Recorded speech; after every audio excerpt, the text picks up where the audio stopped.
Hey everyone, welcome back from the lunch break. We are at the Invent Global Esports in Academia Summit. This is our first year, and like I mentioned before, we're really excited to bring interesting topics to you. So today we have entrepreneurs in esports, and we have a stacked up roster. I would like you guys to introduce yourselves briefly. We can start off with Rachel. Hi, I'm Rachel. I'm the co-founder of Ateo, and we are a lifestyle brand that is pushing the world forward one sweatshirt at a time. So we design technical apparel for gaming, so the clothing brand to represent the hobby we all love. Should I keep going? Yeah, go ahead. Okay, You can say where you're based. I'm based in LA, and the game I've played the most during quarantine is Animal Crossing. Very important question to answer. All right, let's move on with Devin. What? Devin, would you please introduce yourself? Oh, yeah, I got you. Okay. Yes. Hi, my name is Devin Nash. I am a entertainer, #1 industry expert in everything esports, business, and Twitch and media related.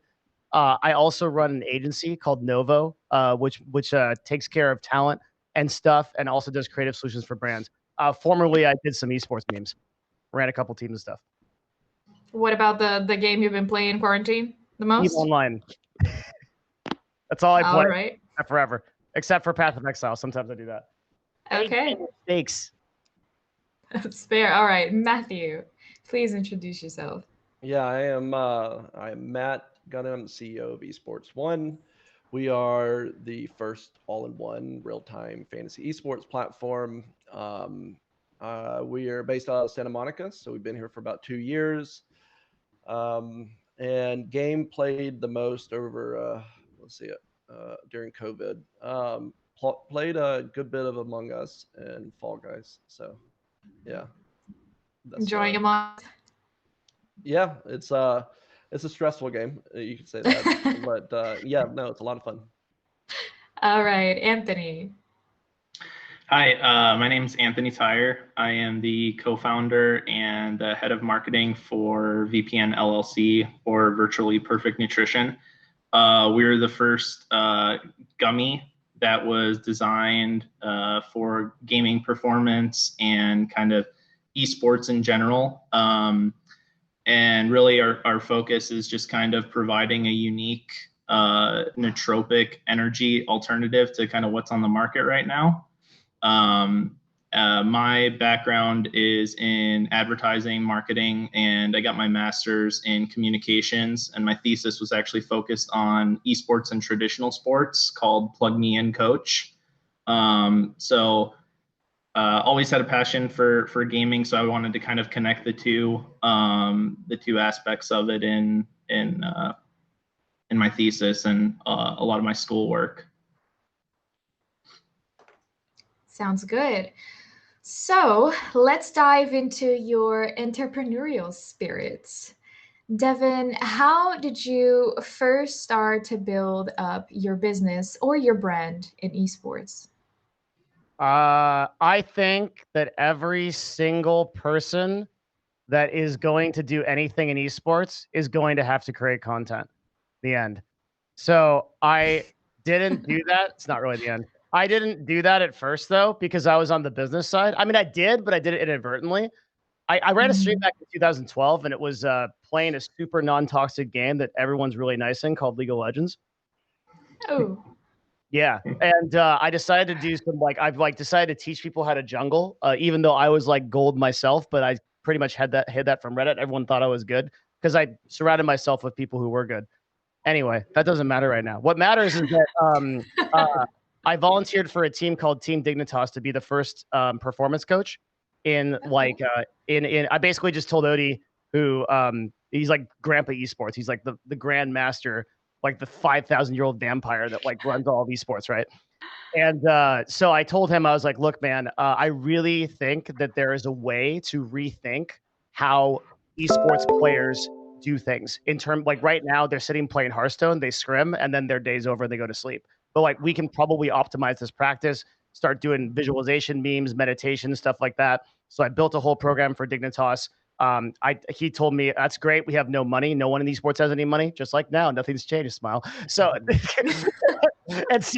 and so I said, that's no problem. I'll pay for myself. I just did within 2 or 3 months. I just got my own sponsorships for the team, paid my own salary. And then that took me into Team Dignitas, which I eventually ran North America. And then I moved over to CLG after that. So that's how I got started. All right. And how did you start with the business side? What do you mean?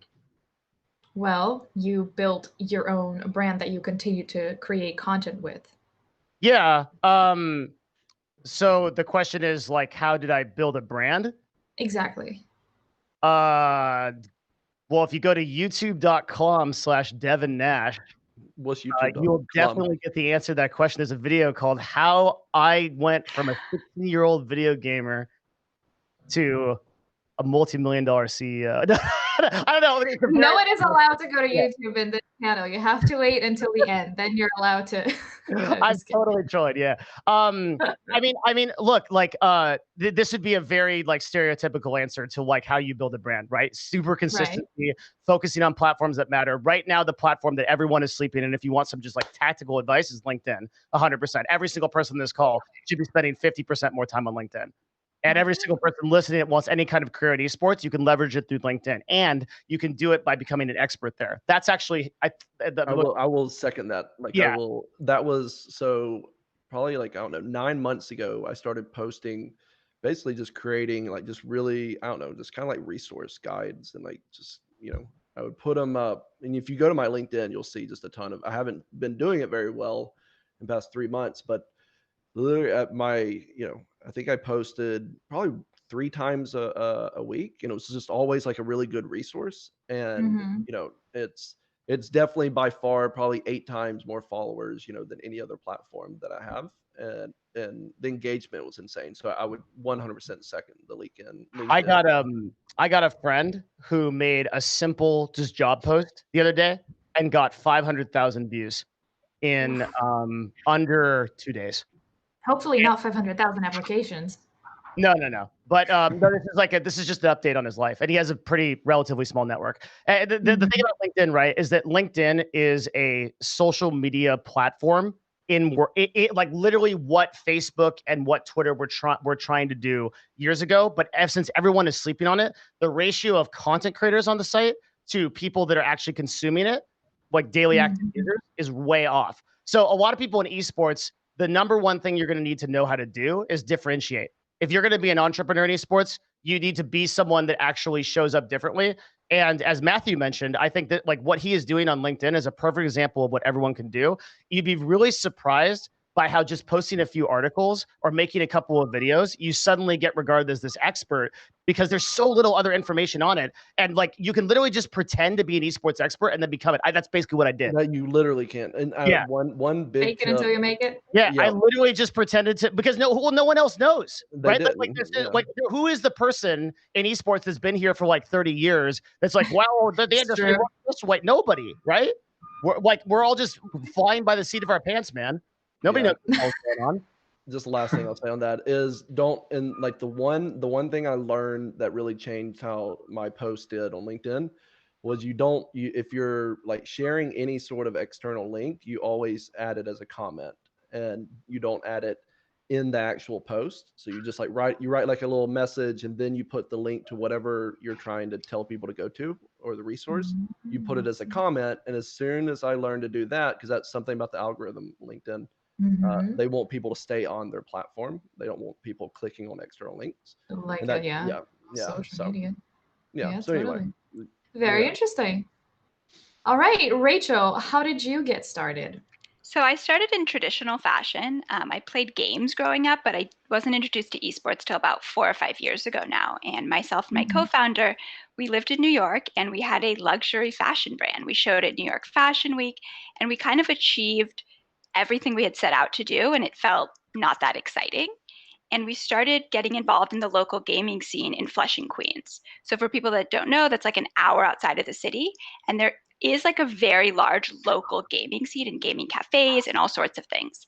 And as gamers, but also apparel designers, we kind of looked at the apparel that was available and we're like, this leaves so much to be desired. The games are exceptional. They're these entire immersive worlds, and the product isn't designed for us or this audience. And we came up with this idea that you could design clothes that would make you a better gamer, just like other hobbies and activities have had clothes specifically designed for them. 4 years ago, that was like the craziest idea anyone had ever heard, and there was no way. We started making samples on our home sewing machine, and then every weekend we would go back to the gaming cafes and be like, hey, can you test this? Like, can you play League all day wearing it? All those sorts of things. And about 2.5 years ago, we launched Ateo, and I think we've proved that you can design clothing for gaming and that this community is really excited to support a brand that represents them, that they're a part of, and all those sorts of things. I will say I was not connected at all. I knew no one in esports or gaming. I knew people in traditional fashion, and I just played games. And I went on LinkedIn and I started messaging anyone that said anything about esports. And some people were super legit. Some have no idea what they're talking about. And a lot of the people that I messaged are real people in the industry and are like still friends to this day. So I think you have to go out of your shell and you have to do things that seem crazy, I guess. But LinkedIn is a great resource. I'll third that comment. All right. Very cool. Anthony, could you share a little bit about your story? Yeah, so kind of similar to what Rachel was just saying, as far as kind of the entry into esports and gaming. Obviously, you know, our product is a gummy that is designed to provide functional energy, assistance with focus, improve reaction time, blue light protection with certain vitamins that have their clinical studies and data. So we wanted to kind of put that into our product. So when we kind of came up with the idea, I actually brought the gaming and that kind of side of it to my brother, who was a product developer for a sports nutrition company. And we kind of put our minds together and said, what do gamers and also professional gaming and esports need in order to perform at a top level, right? In the same way that an athlete would in baseball, football, etc. So what I found at the beginning, which actually my doing my thesis on esports helped a little bit as far as finding some connections into the industry, as far as who I had to interview and who I had to talk to kind of throughout that program. That kind of helped me segue into establishing some later connections once VPN was created as a brand. And when we launched at TwitchCon in 2018, we were able to talk to a lot of people, get some good responses. You know, we originally launched with one flavor, one product, and then expanded into 3 for the next year. But I think ultimately what really motivated us to create the product was to find a unique entryway into the space, something that wasn't around, didn't exist in its format, because obviously there is, you know, a plethora of energy supplements and energy drinks, but we wanted something that was different, that tackled I guess kind of the performance aspect in a different way, and also a way that was safe, effective, functional, science-based, transparent, just to really kind of establish ourselves in a different way than a lot of companies do. Because being a supplement company, we already get off on the wrong foot with a lot of people. There's a lot of distrust in the industry, and especially with the gaming industry and esports industry, there's a lot of skepticism for kind of any new products that come around. And Rachel, I don't know if maybe you ran into the same thing as far as creating a product specifically for gaming or specifically for esports. There's always going to be that skepticism when you come in. So that's been probably one of the biggest hurdles for us, is the educational aspect of what our product does, why we created it, and what kind of sets us apart from the pack. All right, Matthew, you did wade in a little bit on what Devin had said, but I don't think you talked about the beginning of Esports One, and I would love for you to share it with us. Sure. I'll keep it kind of short. So I've been in esports for about 11 years now. Started first company I started was Leaguepedia, which started back in season one, during season one, or right after at the end of season one for League of Legends, and have worked all throughout the space. Signed the first deal that ever had Kespa, or like the Korean Esports Association, ever streaming Mhm. online, was through Azubu, and so we did that deal while we were at Azubu. Went on to work at Unicorn, and then started Esports One about 2 years ago, 2.5 years ago. And yeah, it was really based around just like a big problem that we saw in the space. Knew I needed to kind of set out and start my own thing again. I'm an entrepreneur through and through. But when I started the company, it was really, early on, it was really just about finding a problem. And I knew there was a problem. I didn't really know 100% what the solution was, but I knew that there was a solution for it. And and then just kind of have grinded ever since. And we've been able to be one of the lucky ones that have made it through the ups and downs over the years. And have made small pivots here and there to find really where our niche was as a platform and a company.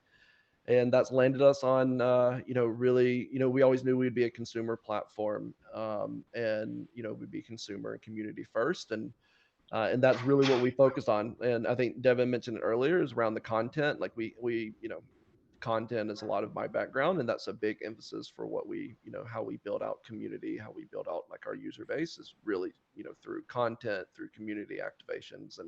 And so we've used all that to kind of propel us to into creating this fantasy platform and solving a problem that has to do with just how fans really kind of compete as viewers, and how they watching an esports event, and kind of kind of that excitement around being an esports fan, or being a traditional sports fan, as an example, like building a fantasy lineup that hasn't Right. translated well to esports. And so we've really built, kind of addressed that problem. And that's kind of yeah, we've and we're excited. We have some cool stuff coming up for Worlds, and it's been a wild ride. But yeah, we're loving it.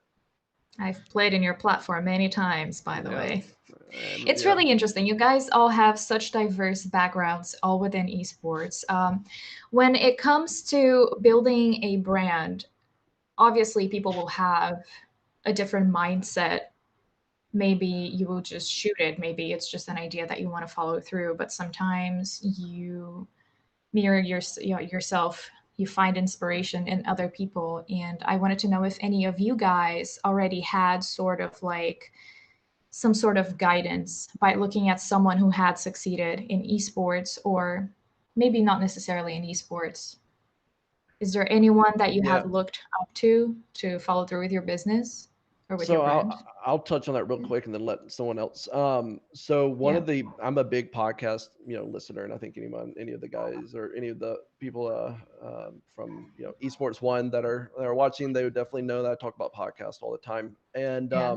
And one of the podcasts that I've found like the most inspiration around, and we actually did our own podcast similar to this one, was the Startup Podcast. It was by Alex Bloomberg, and he went on to create Gimlet Media, which then was sold to Spotify like 2 years ago for about $400 million.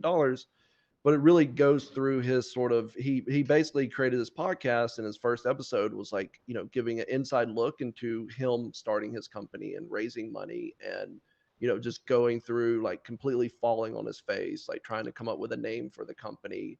You get to hear him pitching to like Chris Sacca and some of the really big investors, and how. And I think watching that, and then seeing kind of how just a mess it was for him early on, to where he is today, where he's created this just massive company that's been acquired by Spotify. Now he's working for one of the fastest growing tech companies.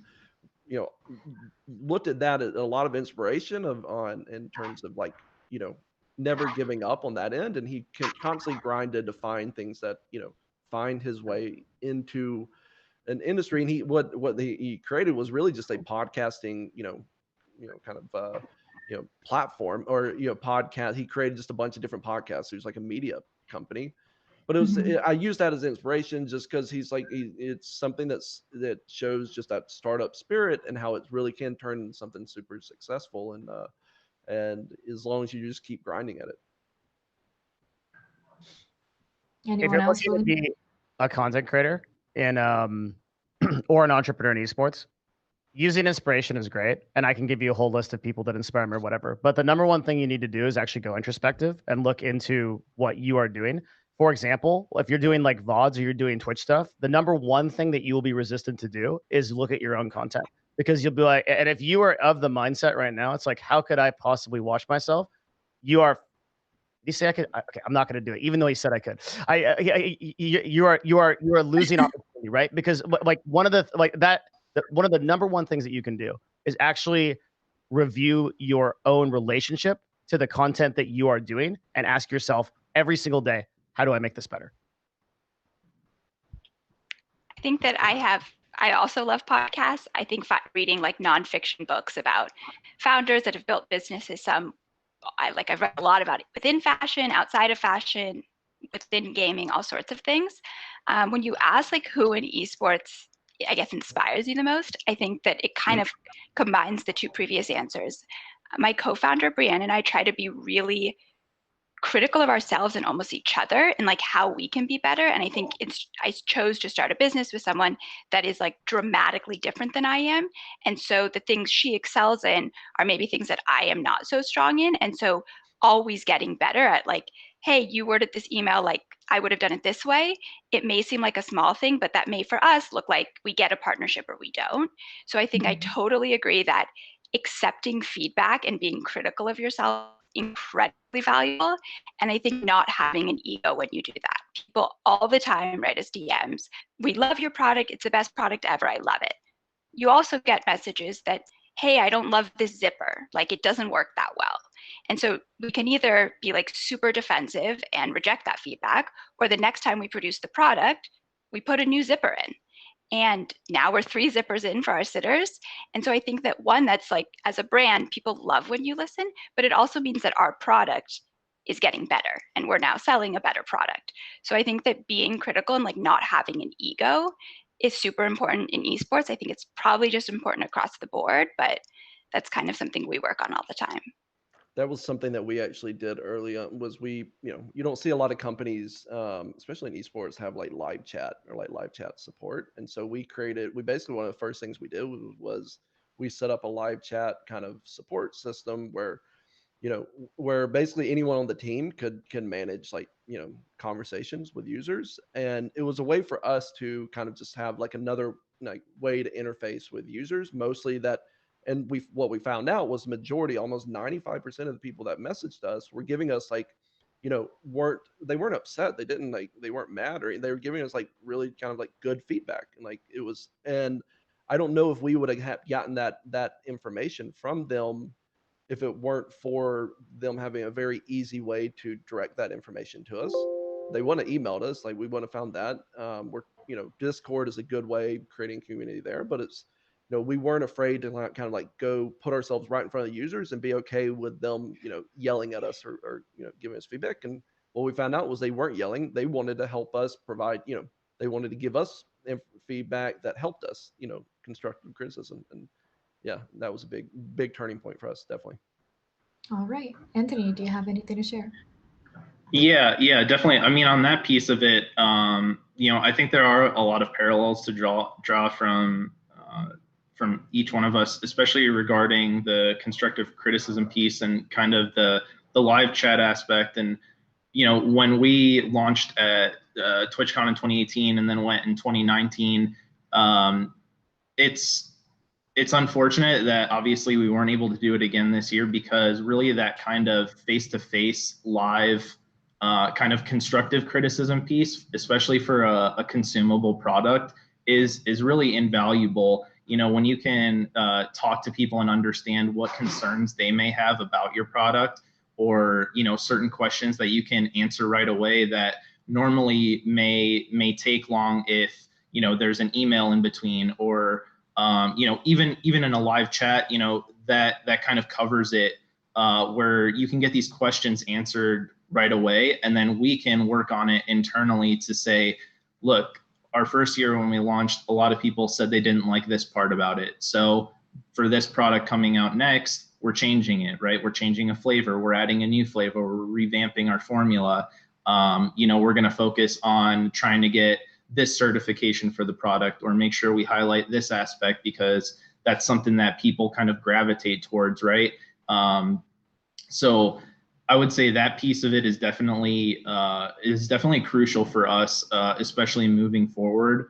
And just to kind of touch on your first point, as far as like looking up to someone in the space or kind of looking for influence, I think just kind of looking at the brands in the space that have the popularity that they do have, whether it's consumable or just, an esports organization, what are they doing to solidify themselves in that way? And what have they done to grow their audience and kind of grow the connection to the community that has made them trusted, respected in a certain way? Because obviously people are brand loyal in a sense, for certain esports organizations.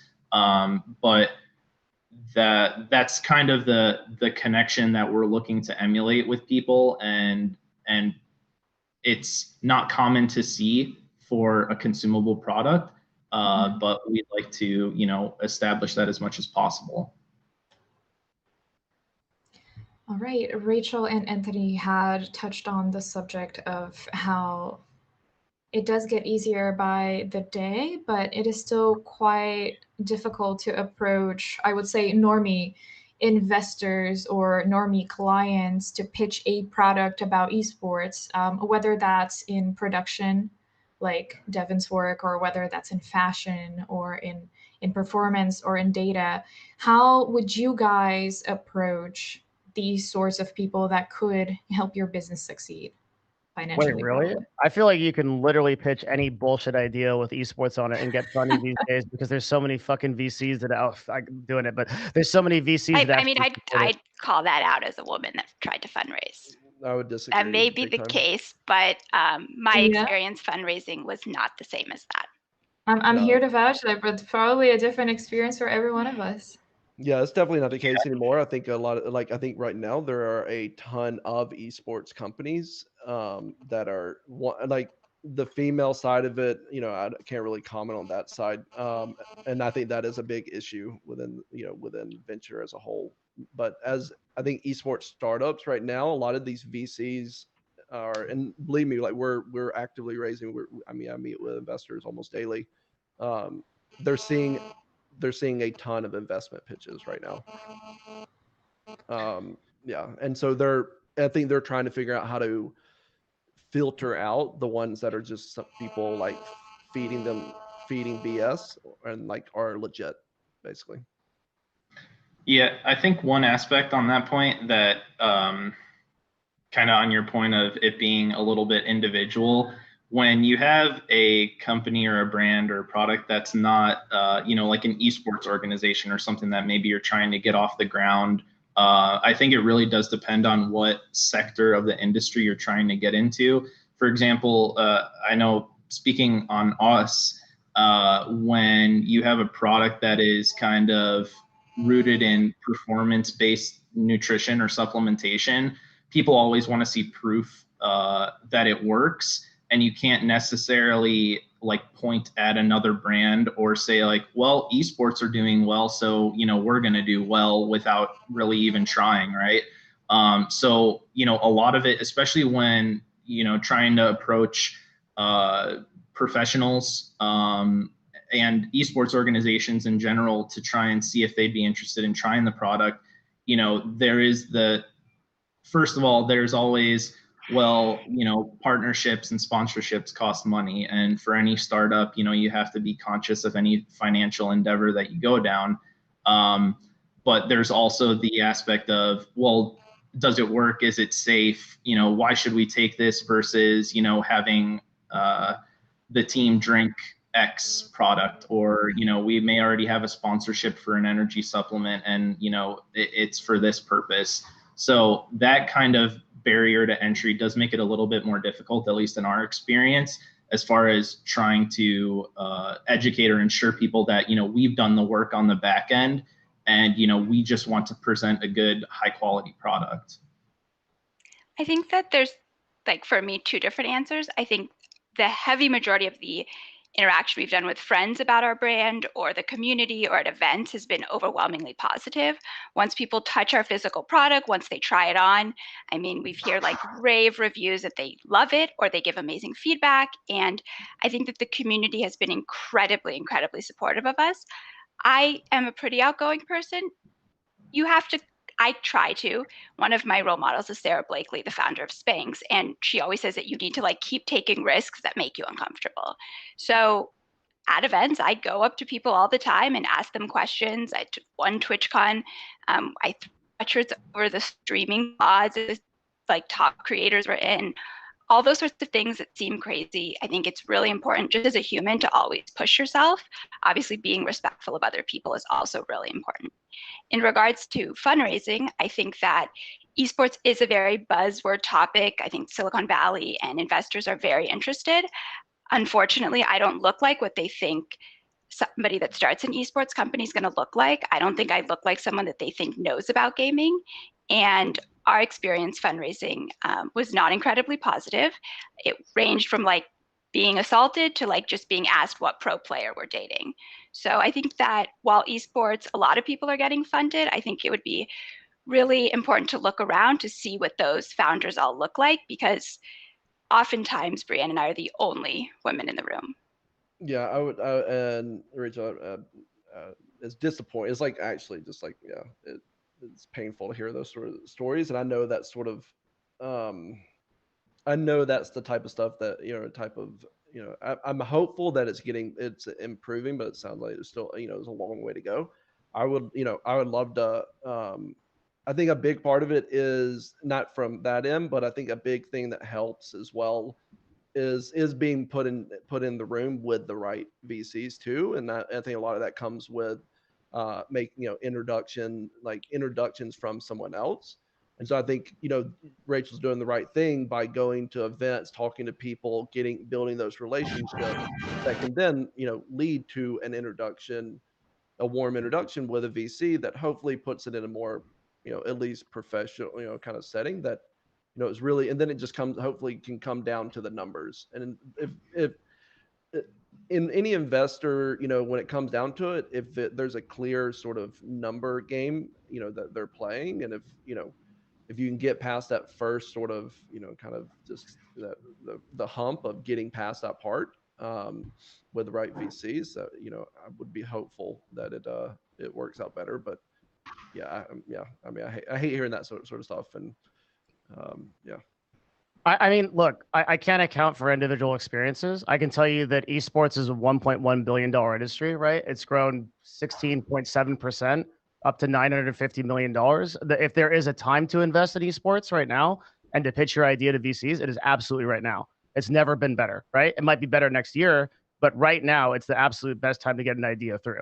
I don't think you might say it's not. I think depending on, I think it's more so like, it's, if you have the idea or like the company, it's the perfect time to, but you have to kind of differentiate yourself and create some sort of, credibility, because there are, just as much as there's more money coming into the scene, there's 10 times more companies trying to grab that money as well than there used to be.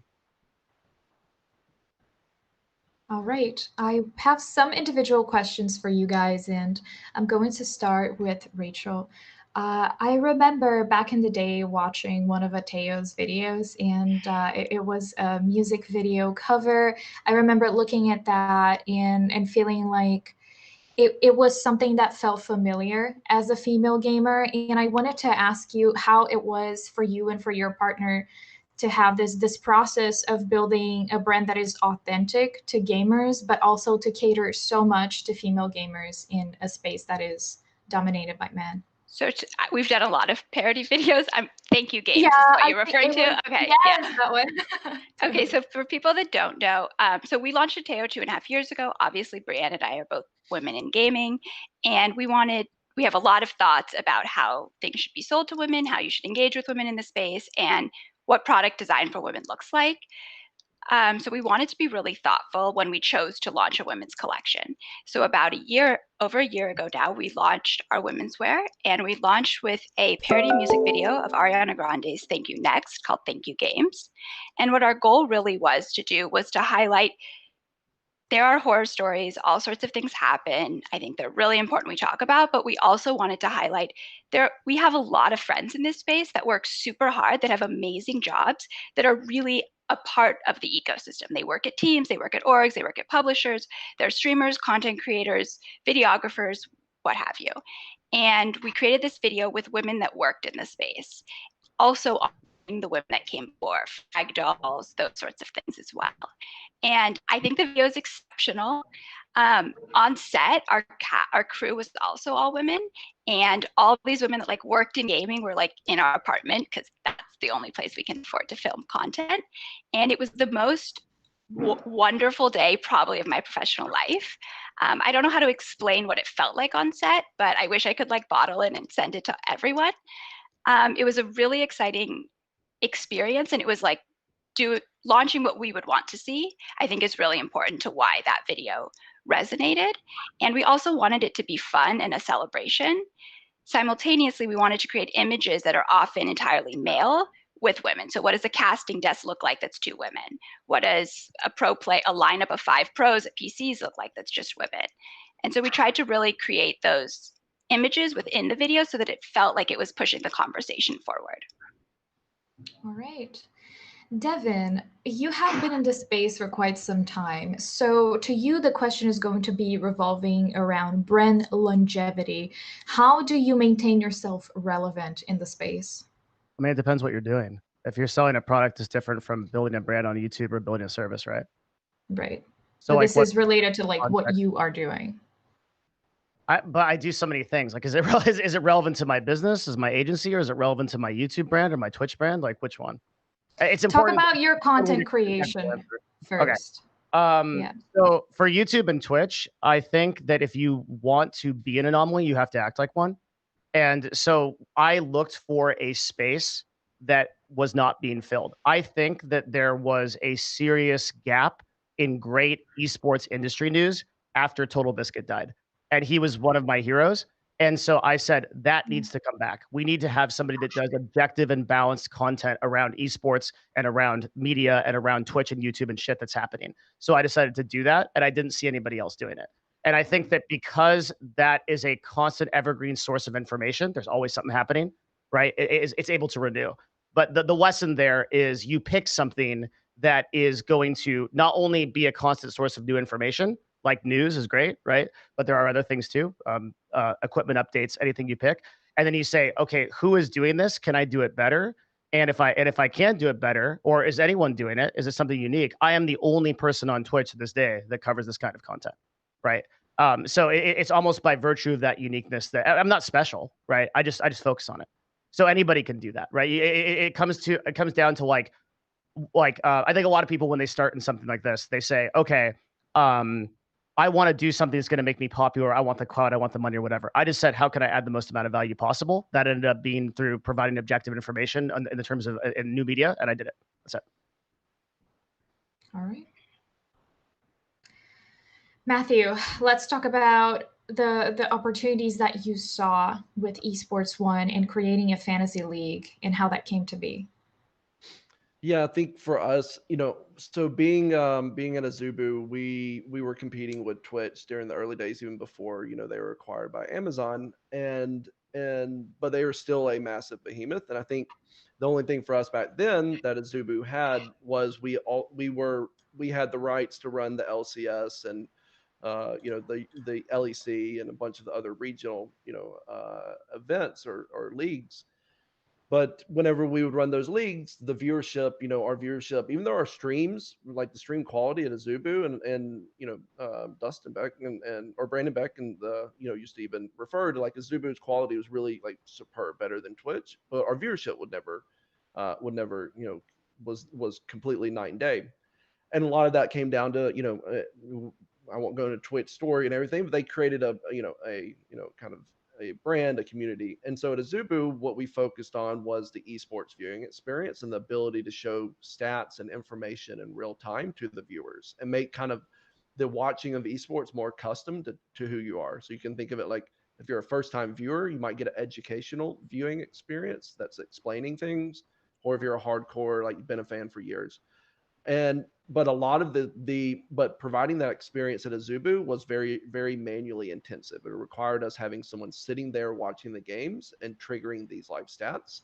And so over the years, that problem kept popping up of kind of this disconnect of getting stats, getting data in real time from the game publisher during a live esports event without having to rely on someone manually sitting there.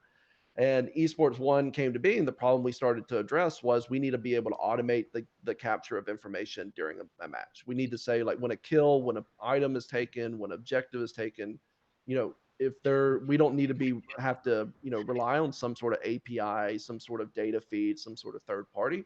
We just need to be able to do it completely ourselves. So we created a computer vision a computer vision, machine vision platform that could capture information on the screen in real time. And it could basically just capture during a live event, a live, awesome. match. It could capture 1,000 things happening, and but it started off when I started it, it could only capture maybe 10 things on the screen, one every minute with like 60% accuracy. But so it was terrible. Like it was just completely inaccurate. But when I put it in front of some investors, back in that day, like I kind of laid out the vision of like, all right, this is what it is right now, but here's what I really want to do. Here's the problem, and here's what I've started with, and and here's why this is a problem that can be solved. But I didn't know what we were gonna like. I didn't know what we were gonna build as a like from there. I just knew there was a problem that I needed to solve.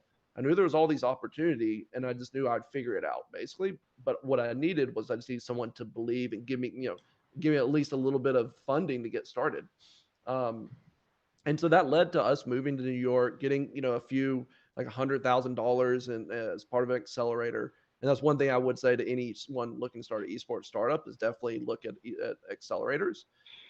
It's super beneficial. And over the years, we kind of basically continue to innovate on that tech, innovate on our data, started capturing more information, and that's put us in a position where because of what we've done on the tech side, we use that tech and that data to build relationships with Riot. Like we were actually providing Riot back their own data during live events because we could actually get it in real time before they could even get it. And that wasn't scalable businesses, but it at least gave us a early sort of authenticity, credibility, allowed us to start building out a brand, allowing us to start building out this data, this tech, infrastructure that we then use to pivot and focus on, or not even pivot, to move towards fantasy. And because of everything we had built up to that point, we were in the best position to actually create, what we have today, which is, 50, 60,000 people on a fantasy site that are playing, playing religiously. And we only support one game, and we found a niche that people are super excited about. Very cool. Anthony, you're in the performance business. This is a sector that, although I feel like it's just starting to boom, you already have quite a few competitors. I know here in Europe there is Brain Effect. It may not be exactly the same product, but it does involve performance. How do you approach facing the competition? Yeah, so that's one of the biggest hurdles that I kind of mentioned before is educating on what makes us unique as a nootropic, because obviously that space is quite saturated at the moment.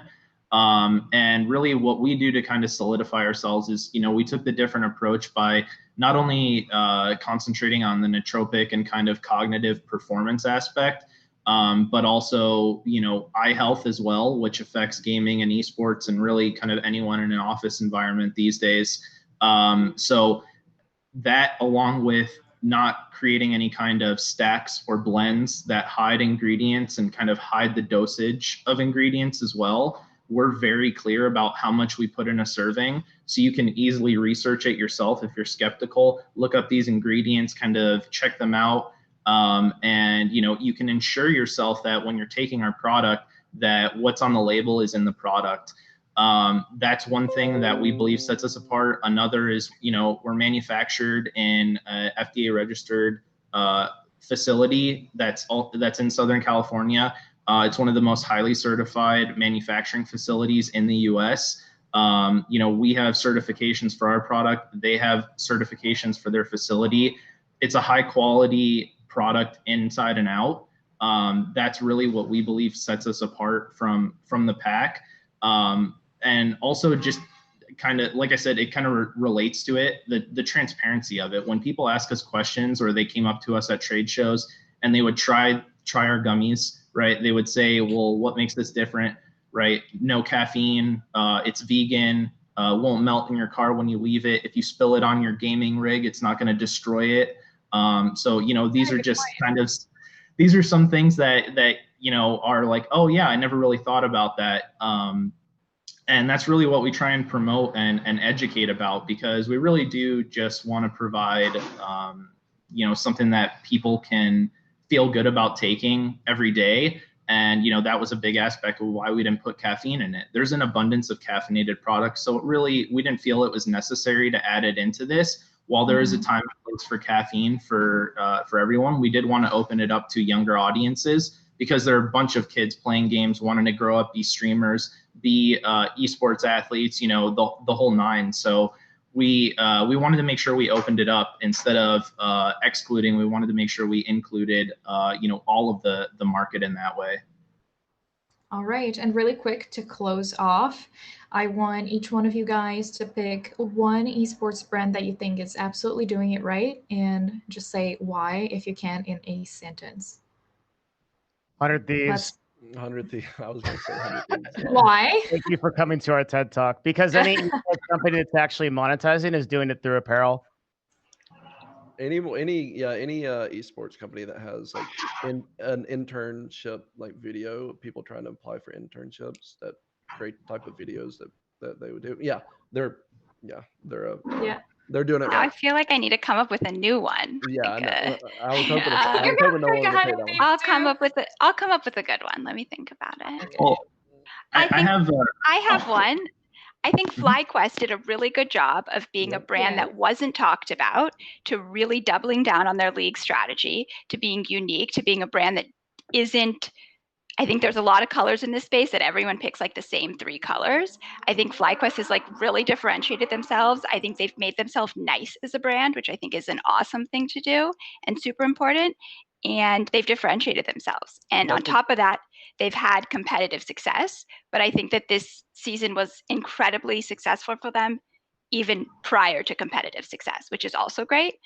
So I think they're super unique. And I think they've also done it their own way, not the same way everyone else does. And just a quick note on that, Trisha, who's the CEO, who's amazing. She got started as a streamer, like a very small streamer, and that's how her whole career got started. So very interesting. All right, Anthony, one brand, one sentence.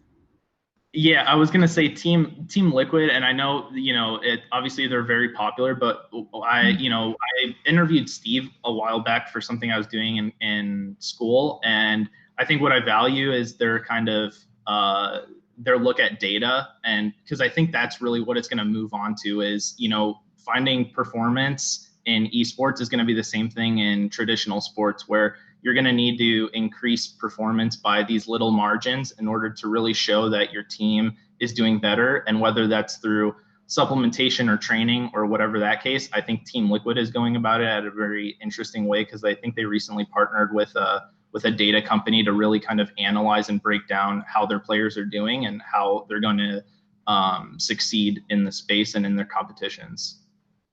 All right, everyone. Thank you so much for joining us. Is there anything that you guys would like to say to the audience? No, great to be here. Thank you for having us. Yeah, thank you, Tim. Yeah, thank you. I appreciate it. All right. Thank you.